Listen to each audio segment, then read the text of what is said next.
नमस्कार।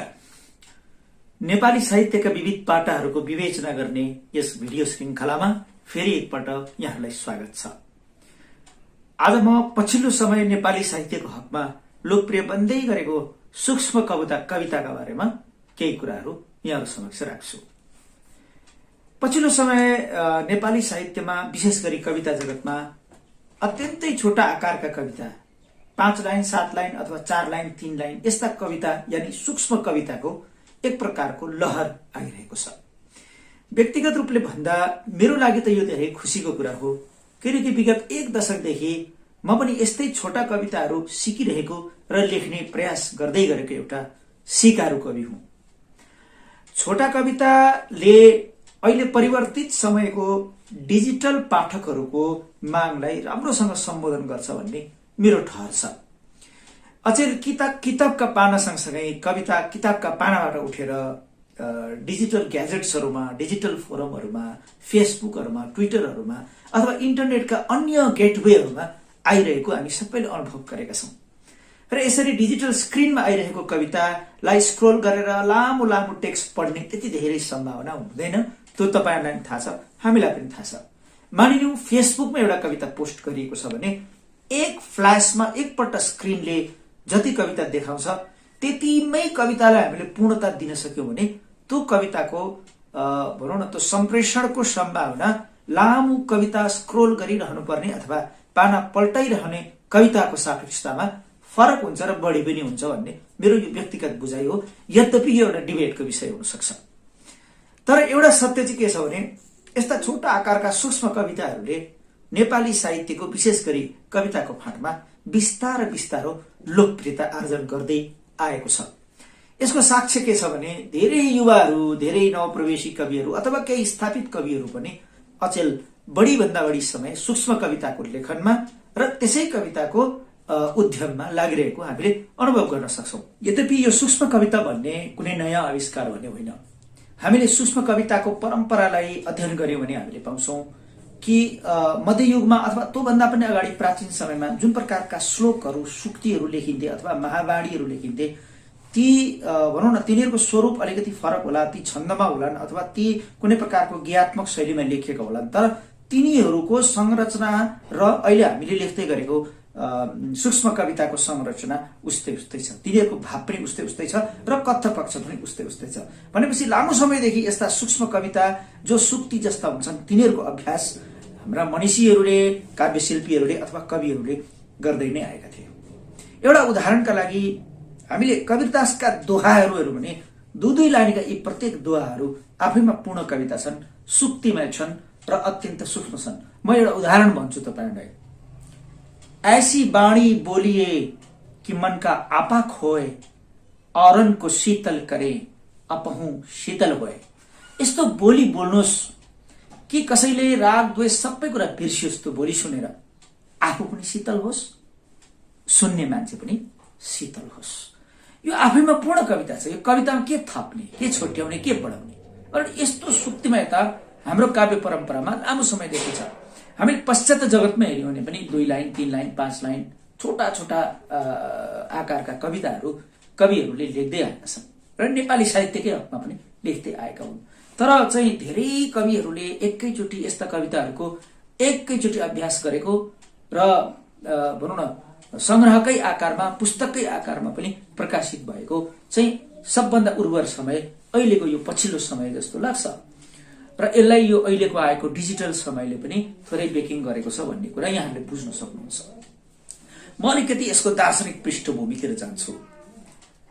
यी सूक्ष्म कविताहरू जैन कविताबाट पनि अनुप्राणित छन्, प्रभावित छन्। जैन त्यो दर्शन हो जसले हिँड्दा हिँड्दै, खाँदा खाँदै, बोल्दा बोल्दै आफ्ना दैनन्दिन दिनचर्याहरू चलाउँदा चलाउँदै जीवन र जगतका गुह्य कुराहरूको बारेमा ध्यान गर्छ र त्यो ध्यानबाट यस्ता सूक्ष्म रूपमा सूक्ति जस्ता कविताहरू निकाल्छ। र यहाँहरूले चाहिँ जैनको अध्ययन गर्नु हो भने जस्तो चीनमा, जापानमा, कोरियामा अभ्यास गर्ने कविताहरूको रुझान र उनीहरूको शैलीलाई अलिकति दृष्टिगोचर गर्नु हो भने भनौं न जापानलाई हामीले इक्जाम्पलको रूपमा लियो भने जापानीहरू अत्यन्तै थोरै बोल्ने र उनीहरूको पेन्टिङमा पनि खाली स्पेस बढी हुने र स्ट्रोकहरू, लाइनहरू कम हुने अथवा रङको प्रयोग कम हुने र खाली स्पेस बढी हुने र रङले जति बोल्छ त्यो खाली स्पेसले बढी बोल्छ। यो एकदम शान्त परम्पराबाट उनीहरू उठेर आए र यो शान्त परम्पराबाट उनीहरू उठेका कारणले उनीहरूको कविता पनि 2 लाइनका 3 लाइनका 5 लाइनका जस्तो हाइकु कविता भनौँ न, सिजो कविता, चोका कविता, तानका कविता जस्तो कविताहरूको प्रवेगहरू उनीहरूले विकसित गरे। र यो पनि गएर कालान्तरमा कहाँ जोडिन्छ भने सूक्ष्मता, थोरै बोल्नु, शब्दको मितव्ययिता अथवा शब्दको इकोनोमी भनौँ, त्यसमा गएर जोडिन्छ र त्यो तपाईँ हामीले हाम्रो परम्परामा आविष्कार गरेको कुरा हो जो कालान्तरमा हामीबाट छुटेर गयो र बाहिर बढी विकसित भयो। यो सुक्तिमा बोल्नु, थोरै शब्दहरूमा बोल्नु, मृदुभाष्य हुनु, मृदुभाषी हुनु र त्यसलाई आफ्नो मनको, विवेकको, चेतनाको अभिव्यक्तिको माध्यम बनाउनु, यो हाम्रो धेरै पुरानो परम्परा हो। र अहिले हामीले यी सूक्ष्म कविता लेखिरहँदा कुनै नयाँ आविष्कार हामीले गरेका होइनौँ, तर हाम्रै एउटा छुटेको परम्परालाई पुनर्जीवन दिने कोसिस गरेका हौँ। अब अरू एक दुईवटा कुरा छन्। सूक्ष्म कविहरूले ध्यान दिनुपर्ने केही कुराहरू छन्। सूक्ष्म कविहरूले शब्दको संख्या जति सक्दो घटाउँदै जाने र भावको गाम्भीर्यलाई जति सक्दो बढाउँदै जाने उपक्रम गर्नु जरुरी हुन्छ। सूक्ष्म कविता एउटा फर्मुला जस्तो हुन्छ, त्यो सूत्र हो, सूत्रात्मक भएको हुनाले व्याख्या विश्लेषण त्यसमा जरुरी हुँदैन। सूक्ष्म कविताले तत्काल त्यो कविको भनौँ न उसको कुण्ठा अथवा उसको कुनै माग अथवा कुनै एउटा राजनीतिक उसको अभिष्ट पूरा गर्ने त्यस्तो खालको ध्येय राख्दैन। सूक्ष्म कविताले एउटा मान्छेको जीवनका गुह्य नखोलिएका भित्र सुसुप्त अवस्थामा रहेका सत्यहरूलाई उद्घाटित गर्ने प्रचेष्टा गर्दछ।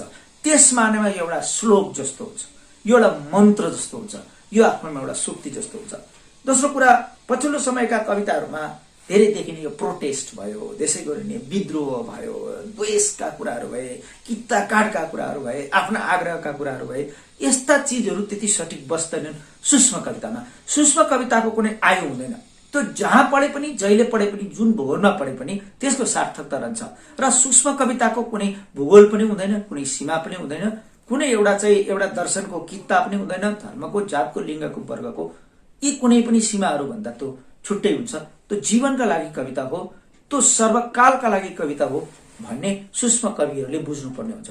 र सूक्ष्म कविताको हकमा, किनकि त्यो अत्यन्तै छोटो हुन्छ, एक सिटिङमा, एक फ्ल्यासमा वाचन गर्दा अथवा पढ्दा सकिने हुन्छ भने त्यसका केही जोखिमहरू पनि छन्।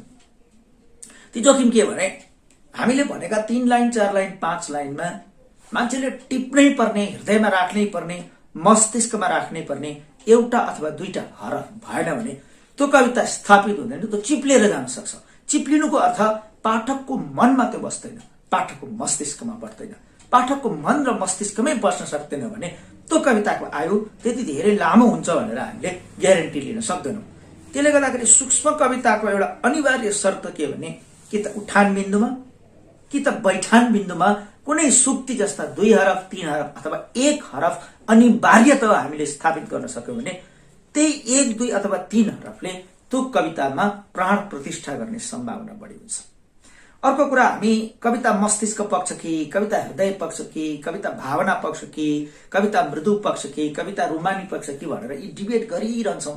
तर सूक्ष्म कविताको हकमा यी सम्पूर्ण कुराहरूको, भावको पनि, मस्तिष्कको पनि, तर्कको पनि, करुणाको पनि, भावनाको पनि सबै कुराको मिश्रण एउटा सानो कवितामा हामीले प्रस्तुत गर्न सक्ने अभ्यास गर्नुपर्ने हुन्छ। यसरी हेर्दा सूक्ष्म कविता आफैमा एउटा माइक्रोकोजम हो।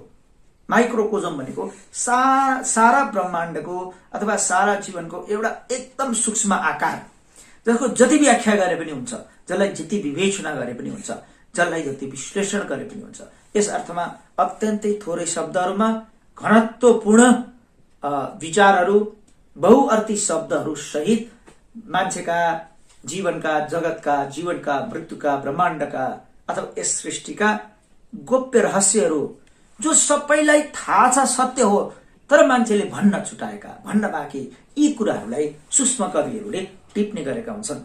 अन्तमा एउटै मात्रै कुरा भन्छु, जहाँ सबै मान्छेहरूले कविता भेटिरहेका हुन्छन् त्यहाँ त कविता आइहाल्छ। तर ती स्थानहरू जहाँ मान्छेले कविता भेट्न अस्वीकार गरेका हुन्छन् अथवा छुटाएका हुन्छन् अथवा ध्यान दिएका हुँदैनन् अथवा उपेक्षा गरेका हुन्छन्, तर ती स्थानहरू जीवनका लागि सूक्ष्म भएर पनि महत्त्वपूर्ण छन्। त्यस्ता चिजहरूमा एउटा सूक्ष्म कविले आफ्ना दृष्टिकोणहरू अल्झाउँछ र त्यहाँबाट उसले कविता खण्डेर निकाल्छ। उदाहरणका लागि हामी कहिलेकाहीँ भनौँला, पानीको बारेमा लेख्न के बाँकी छ, तर धरतीमा भनौँ न जमिनको सबभन्दा उच्च स्थान पनि पानीको हो, जमिनको सबभन्दा निचल्लो स्थान पनि पानीको हो, यो भन्न त बाँकी छ नि। हामी कहिलेकाहीँ भनौँला, हावाको बारेमा लेख्न के बाँकी छ, तर हावा नचलुन्जेलसम्म 2-4 घर धुरी नउडाउँदासम्म हावाको समाचार पनि लेखिन्न, यो भन्न त बाँकी छ नि। माटोको बारेमा भन्न के बाँकी छ हामी भनौँला, तर माटोले हड्डी तुल्य गुट्टी आरुका बिस्तारै बिस्तारै मुलायम कोमल हातहरूले मुसार्दै कुनै दिन फुटाउँछ र फुटेको आरुको सूक्ष्म गुट्टीबाट 2 साना पातहरू सहित एउटा बिरुवा निस्किन्छ र माटोले यसरी क्रान्ति गर्छ। यो पनि त भन्न बाँकी छ, भन्न बाँकी कति छ। हामी किन भेट्दैनौँ भने दृष्टि अन्धताका कारणले हामी उपेक्षित चिजहरूमा कविता भेट्दैनौँ। यही चिज सूक्ष्म कविहरूले खनेर निकाल्छन् र जगतलाई बताउँछन्, तपाईले टेकेको धुलो भित्र एउटा सारा ब्रह्माण्ड लुकेको हुन्छ। यो चिज सूक्ष्म कविहरूले बतायो। त्यसले गर्दाखेरि आउनुहोस् हामी सूक्ष्म कविता को अभ्यास गरौं र सूक्ष्म कविता लेख्दाखेरि एउटा कुरा कहिले पनि नबिर्सौं, यो बाहिर देखिएका कुराहरूको प्रारम्भिक प्रतिक्रियाको रूपमा कहिले पनि आउनु हुँदैन। सूक्ष्म कविता ध्यानबाट आउँछ, यो दर्शनको जगमा टेकेर आउँछ र यसले जीवनका छुटेका र नदेखिएका सूक्ष्म पाठहरूलाई उजागर गरेर आउँछ। म यहाँहरूको सूक्ष्म काव्यिक व्यक्तित्वको सफलताको हार्दिक कामना व्यक्त गर्दछु। धन्यवाद।